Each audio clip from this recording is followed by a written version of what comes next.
Continuamos en este panorama semanal. Panorama semanal especial sin Ricardo. Sin Ricardo, que está en Nueva Zelanda con un grupo de entomólogos. Estudiando mosca. Estudiando moscas. Con un matamosca y una vaina. Sí, ¿Qué es lo que está pasando en el mundo? él anda con una red para atrapar Déjame moscas. decirte que nosotros relajando con Nueva Zelanda. Hasta en Nueva Zelanda, una de las zonas más liberales del mundo y que una apertura de pensamiento enorme.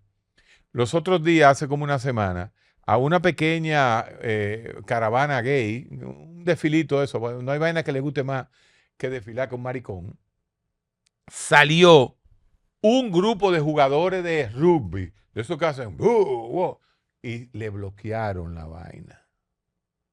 Entonces, ¿cómo diablos este mundo en menos de 30 años, donde se han conseguido tantos derechos para las minorías, pero que también se sobrepasaron y hubo un libertinaje de esos derechos de esa minoría, y eso lo estamos pagando ahora?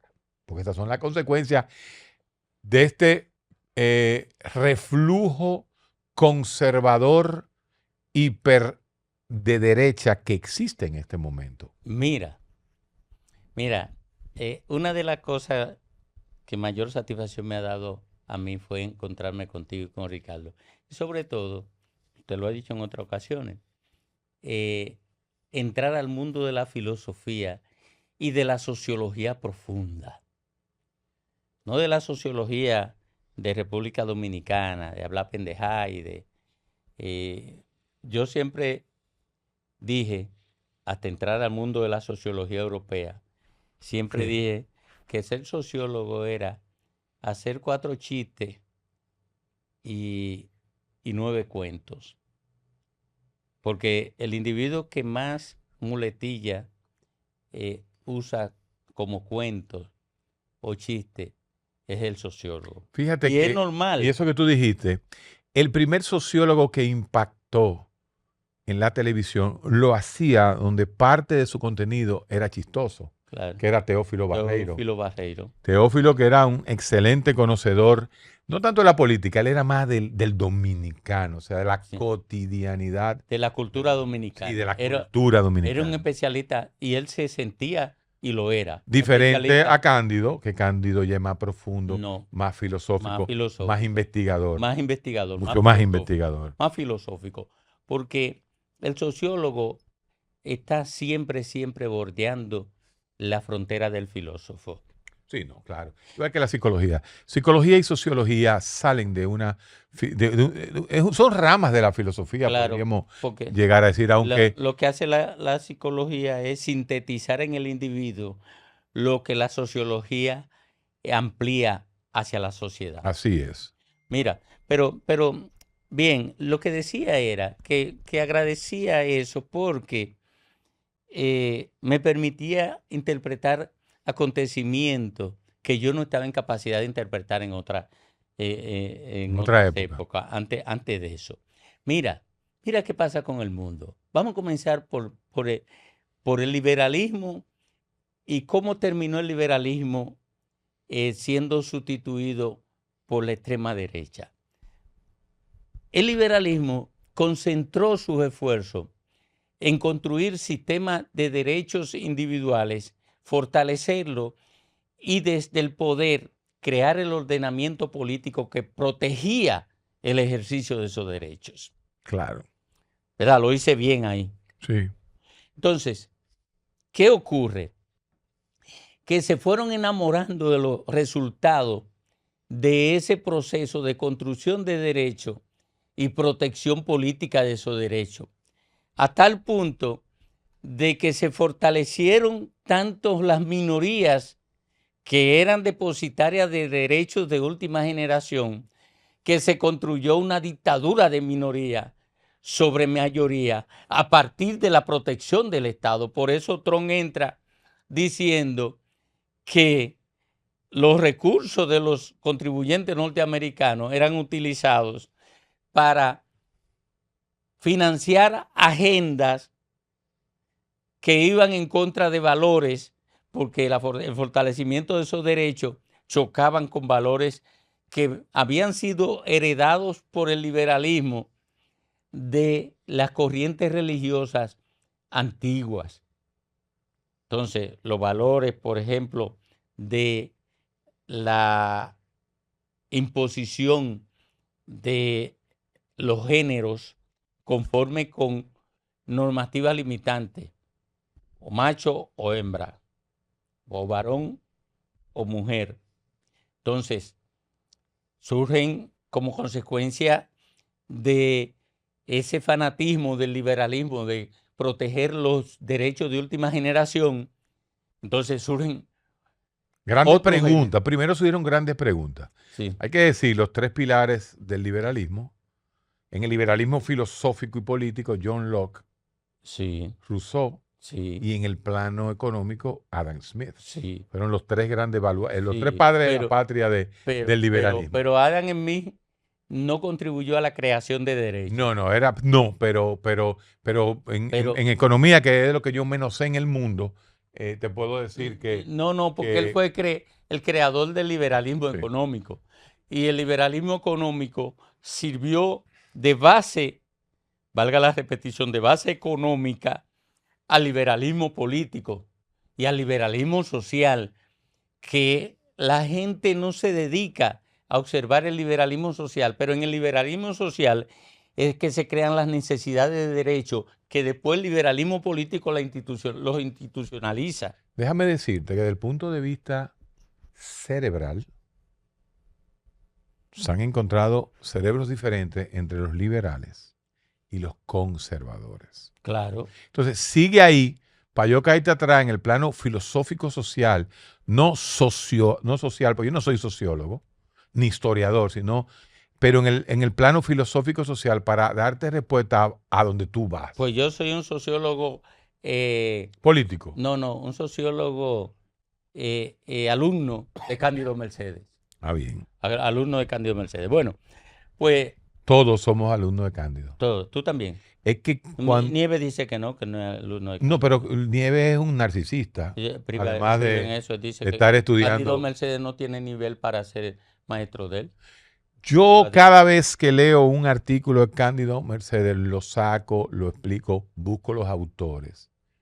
Porque para mí, dos de los escritores que más autores te disparan en menos de 10 párrafos son Cándido Mercedes. Bueno, ahora está duro Ricardo Nieves en eso. Sí. Hay que dársela. Sí. Y Yo te creo faltó que, uno. ¿Quién? Y Leonte Brea. Leonte Brea. Leonte, Bueno, pero en el libro de Leonte, en el libro de Leonte hay 600 referencias. Antología política. Exactamente. El que quiera. Manejo del poder. Exacto. Él es el Foucault dominicano. El que quiera ser dueño de antología política, que le caiga atrás a Leonte Brea. El Foucault dominicano. El Foucault dominicano. Bueno, pero lo que quiero decirte es que ese fanatismo del liberalismo por la protección de derechos de última generación hizo que llegara a la conclusión de que el género es una construcción social para poder darle fundamento al derecho de un tercer género. Uh-huh. O sea que, como era una construcción social, podía ser deconstruido. O sea, y eso es casi una aberración. Eso es posmodernismo puro. O sea, podía ser deconstruido. Y ahí la ultraderecha atrapa al liberalismo. No solamente lo atrapa, lo entrampa. Bueno, pues lo entrampa. Lo entrampa porque la ignorancia fanática de izquierda no entendía la inexorabilidad biológica del XX y el XY. Entonces ellos seguían forzando la pista con la parte social y no se daban cuenta que ellos tenían que moderar el discurso o acoplarse a la realidad real de que hay un XX y un XY, con excepción de los hermafroditas por ahí que andan, o los superhombres que son lo que se llama XY, o las supermujeres que son las XXY. Pero lo que te quiero decir es que no solamente es el instinto de conservación del conservador que te lleva a reaccionar tan radical con la derecha, sino también la estupidez e ignorancia de los discursos hiperliberales. Correcto. Entonces, ¿qué pasa? Que definieron la protección de derechos de última generación como una religión. Sí mismo es. Y como lo definieron como una religión, fueron atrapados por otra religión. Los ultraderechistas se dieron cuenta de ese sesgo y se dieron cuenta de que ellos seguían siendo minoría. Los receptores de la protección de esos derechos seguían siendo minoría y que había una mayoría que quedaba sin expresión política y que esa mayoría, sin embargo, era la que construía el poder político a partir de la votación, a partir del voto.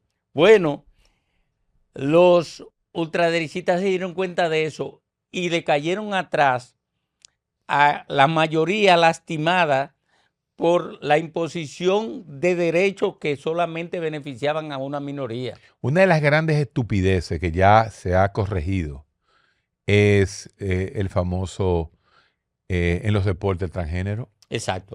Poner a un hombre que se convirtió en mujer por género social, biológicamente peleando con una mujer. Claro. Eso, o sea, un XY tiene una conformación muscular que no entiende de género, pero el XX tiene otra, y no hay forma. Entonces ahí es que yo digo, no solamente fue esa aberración, es que se convirtieron los izquierdistas en unos estúpidos, ignorantes de la realidad real. Claro.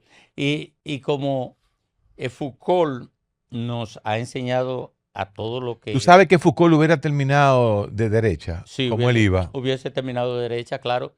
Foucault, que era homosexual y que era No, partidario... Foucault no era homosexual. ¿Qué era? Con sus 3 doctorados él era gay. Él era gay. Homosexual es cualquiera. Homosexual es cualquiera. Sí, gay. Gay y homosexual no es lo mismo. No. ¿Cuál es la diferencia? Bueno, que para usted ser gay, usted tiene que ser licenciado en filosofía, tener mucho dinero y vestir bien. El homosexual puede ser cualquiera. Ah, ya.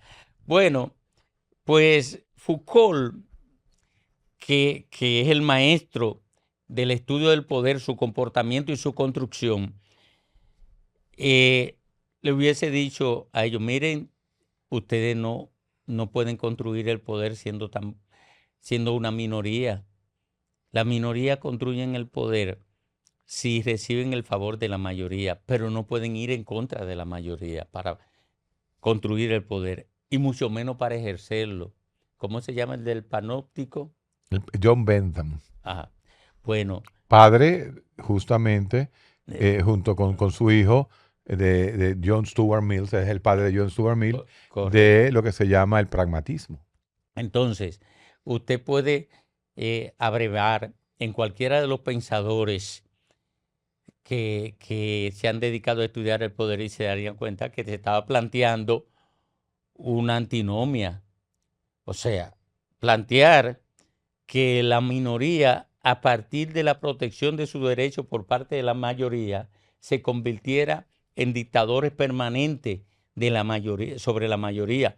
Y eso era lo que estaba ocurriendo con los liberales, que se regodeaban en ser los máximos representantes de respeto a la minoría para convertir esa minoría en dictadores de la mayoría con el oxígeno del Estado. Bueno, pues, ¿qué hicieron los conservadores? Aprovecharon eso, porque no es que los conservadores son más éticos que los liberales. No, eso no es verdad. Donald Trump es un tipo que es un acosador de mujeres, que es un tipo acusado de violación, que es contrario a la tradición del matrimonio permanente, de un único matrimonio, es contrario a todos esos valores que son propios del conservadurismo. No, ellos no es que creen en eso, ni lo es Macron, no, lo que ellos han hecho es instrumentalizar la debilidad de la instalación de un sistema de protección de derechos individuales que se ha convertido en una expresión fanática del Estado para usar ese sesgo para conquistar el poder. Y lo ha hecho Donald Trump ahora mismo en Alemania. En Alemania se están virando poco a poco, pero ya están cerca. No, El conservadurismo ahora que mismo, ganó. oye lo que ha ocurrido en Alemania. Y Milei por el otro lado. Que quien enfrenta la ultraderecha es la derecha. En la derecha.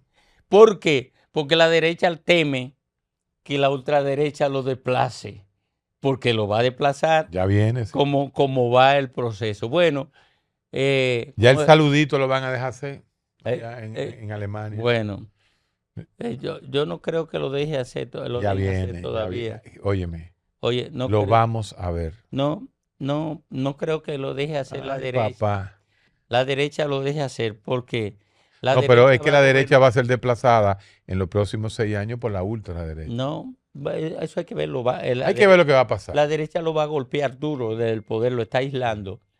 Cuando no, en Europa, en los sistemas parlamentarios, cuando no se le da espacio al que viene de relevo en las decisiones de Estado, lo convierten en inútiles. Y entonces entra otro.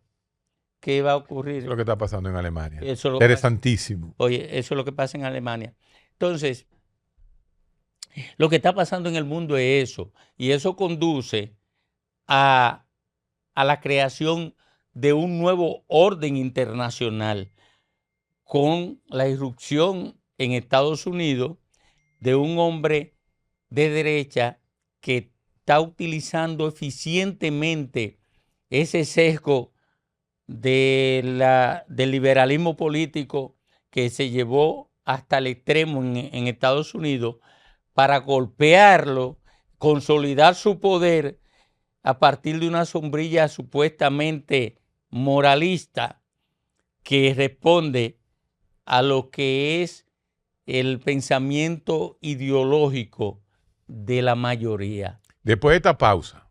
Vámonos con No. Porque Sí, el orden internacional. te tengo que preguntar algo sobre el internacionalismo porque no estoy entendiendo, o sea, esta jugada de Trump. Después de esta pausa.